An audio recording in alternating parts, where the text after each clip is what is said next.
तो नमस्कार दोस्तों, कैसे हैं आप सब। उम्मीद करता हूँ आप सब बढ़िया होंगे और बढ़िया तरीके से आपकी पढ़ाई चल रही होगी। तो आप में से काफ़ी बच्चे होंगे जिन्होंने एसएससी जीडी का जो है फॉर्म भरा होगा और एग्ज़ाम की तैयारी कर रहे होंगे। उनमें से कई लोग होंगे जो इस बात का इंतज़ार कर रहे होंगे कि स्लॉट बुकिंग कब से शुरू होगी। ठीक है, तो इस वीडियो में हम उसी बारे में चर्चा करने वाले हैं। मैं पूरा डिटेल में डिस्कस करेंगे कि कब से स्लॉट बुकिंग स्टार्ट हो सकती है, कब तक चलेगी और क्या प्रोसेस है। तो वीडियो में एंड तक बने रहिएगा। आइए शुरू करते हैं। अब जैसे कि आपको पता है 2 जनवरी को ये एसएससी ने नोटिस जारी किया था जिसमें एमटीएस और जीडी के एग्ज़ाम डेट्स अनाउंस हुए थे। ठीक है, एमटीएस का पेपर था 4 फरवरी को। गौर दीजिएगा, 4 फरवरी को एमटीएस का पेपर था और स्लॉट बुकिंग शुरू हुई थी 16 जनवरी को। ठीक है, हालांकि 16 जनवरी इन्होंने डेट बताई थी, शुरू 16 से हुई थी, है ना। और आप देख लीजिए ऑलमोस्ट एग्ज़ाम से लगभग 15 से 20 दिन पहले इन्होंने स्लॉट बुकिंग शुरू कर दी थी। तो ऐसे ही एग्ज़ाम जो है ये जीडी का वो है 23 तारीख को। तो ऐसे में सवाल ये है कि कब से शुरू हो सकती है। तो जो एक्सपेक्टेड है वो 4 या 6 फरवरी से स्लॉट बुकिंग शुरू हो जाएगी। ठीक है, 4 से 6 फरवरी के बीच में आपकी स्लॉट बुकिंग जो है वो हो सकता है शुरू हो जाए। ठीक है, तो ये एक्सपेक्टेड डेट है। अब बात आती है, इसमें काफ़ी मन में सवाल रहते हैं, स्लॉट बुकिंग क्यों करें, करनी चाहिए नहीं करनी चाहिए, नहीं की तो क्या होगा, उस बारे में एक बार बात कर लेते हैं। ठीक है, पहली चीज़ टाइम ड्यूरेशन कितना रहता है ना स्लॉट बुकिंग में। तो जैसा कि आपको पता है एमटीएस का जो पेपर था उसमें 16 से स्टार्ट हुआ था और 25 जनवरी तक इन्होंने जो है आपको टाइम दिया था स्लॉट बुक करने का। ठीक है, ऑलमोस्ट मान लीजिए 9 दिन। तो अगर उस चीज़ को देखें तो जब भी शुरू होगा आपको 9 से 10 दिन का टाइम मिलेगा। पर मैं कहूँगा पहले दिन जैसे ही स्लॉट बुकिंग शुरू होती है अपना स्लॉट बुक कर लीजिएगा। कारण मान लीजिए आप एक शहर में रहते हैं, आप मान लीजिए कह सकते हैं आप अजमेर में रहते हैं। ठीक है, अजमेर राजस्थान में रहते हैं, आपको अजमेर भरना चाहेंगे, आप चाहेंगे कि मेरे को अपनी पसंद का स्लॉट मिले, मेरे को अपनी पसंद की टाइमिंग मिले। ठीक है, तो आपने देर कर दी और अजमेर की सारी सीट्स फुल हो गई। अब ऐसे में आपको क्या करना पड़ेगा, आपको ढूंढना पड़ेगा दूसरा कोई सेंटर।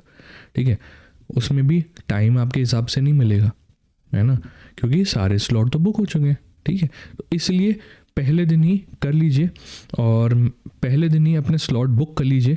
ठीक है, और मैं तो कहूँगा कि मान लीजिए जब भी आपका पेपर शुरू हो ना, ठीक है, उसमें 3-4 दिन बाद का लीजिएगा। ठीक है, स्लॉट। मैं कारण बता देता हूँ। ठीक है, आपकी तैयारी कितनी भी अच्छी हो, ठीक है, मैं कहता हूँ आपकी तैयारी बहुत अच्छी है, पर अगर आपका पहले दिन पेपर होता है ना तो ये वो प्रेशर क्रिएट कर देता है। ठीक है, आपके दिमाग में एक प्रेशर चल रहा होता है कि पेपर कैसा आएगा क्या है। तो इस चक्कर में थोड़ा एक अनवांटेड प्रेशर क्रिएट हो जाता है। इसको अवॉइड करने के लिए मैं कहूँगा 3 या 4 दिन बाद का जो है स्लॉट वो ले लीजिएगा, ताकि थोड़ा आपको आइडिया लग जाता है नहीं है कि पेपर कैसा है क्या है। ऑब्वियसली डिस्कशन होता ही है लोगों के बीच में, तो वो थोड़ा एक आप प्रिपेयर्ड रहते हैं, उस मेंटल प्रेशर से बच जाते हैं। तो इसलिए कोशिश कीजिएगा बात कर ही लें। और अगली चीज़ कि अगर नहीं लिया तो, ठीक है, नहीं करते हैं तो क्या होगा। तो वही है, आपको अपने हिसाब से नहीं मिलेगा सेंटर, आपको बहुत दूर हो सकता है आपको कोई सेंटर मिले, वहाँ जाना पड़े, फिर एसएससी कहीं भी आपको दे सकता है ना। तो इसलिए पहले ही अपना स्लॉट ज़रूर बुक कीजिएगा। और इसके बाद एक सवाल है कि कब तक एडमिट कार्ड आता है, एडमिट कार्ड कब तक आएगा। ठीक है, तो एसएससी का जैसे कि आपको पता है 4 दिन पहले, एग्ज़ाम से 4 दिन पहले आपका एडमिट कार्ड आ जाता है। तो इसमें भी ऐसा ही होगा कि 4 से 5 दिन पहले आपका एडमिट कार्ड आ जाए। अब बात आती है कि बुक करना कैसे। तो जब भी स्टार्ट होगा आप एसएससी की ऑफिशियल वेबसाइट पे जाइएगा। ठीक है, उसमें आप जब लॉगिन करेंगे, है ना, आपको लॉगिन करने का ऑप्शन मिलेगा, ठीक है, यूजिंग योर रजिस्ट्रेशन नंबर और पासवर्ड, ठीक है।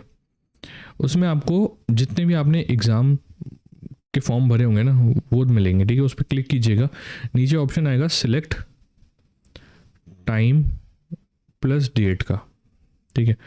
उस पे जाइएगा, वहाँ पे आपको ऑप्शन मिलेगा कि आपको कौन सी डेट में कौन सा वेन्यूज़ चाहिए, ठीक है। तो वहाँ से आप कर लेंगे, जब वो आप कर लेंगे उसके बाद OTP के थ्रू आपका वेरिफिकेशन होता है ना, वो वेरीफाई कर दीजिएगा और उसके बाद आपका जो है स्लॉट बुक हो जाएगा, ठीक है। तो ये सिंपल सा प्रोसीजर है, ये आप फॉलो करके अपना स्लॉट बुक कर सकते हैं आसानी से, है ना। तो इसी के साथ इस वीडियो में इतना ही, उम्मीद करता हूँ जानकारी आपकी काम आई होगी। और इसके साथ ही एक और चीज़ बताना चाहूँगा, SSC GD को लेके, है ना, हम बहुत जल्द मैराथन क्लास लाने वाले हैं, ठीक है। मैराथन क्लासेस शुरू करेंगे जिसमें हम हर सब्जेक्ट को इंडिविजुअली कवर करेंगे, पूरा कवरेज होगा उस वीडियो में, है ना। उस मतलब एक फुल रिवीजन क्लास हो जाएगी आपकी। अगर आपने तैयारी की है तो भी आप उससे रिवाइज कर सकते हैं, और अगर आपने तैयारी नहीं करी है तो आप उसको ज़रूर कवर कीजिएगा, क्योंकि उसमें हम इम्पॉर्टेंट क्वेश्चन जो होते हैं ना उनको डिस्कस करेंगे, ठीक है। इंपॉर्टेंट क्वेश्चन को, इंपॉर्टेंट टॉपिक्स को डिस्कस करेंगे, तो इसलिए उन सेशंस को ज़रूर अटेंड कीजिएगा। तब तक के लिए मिलते हैं अगली क्लास में, बाय बाय।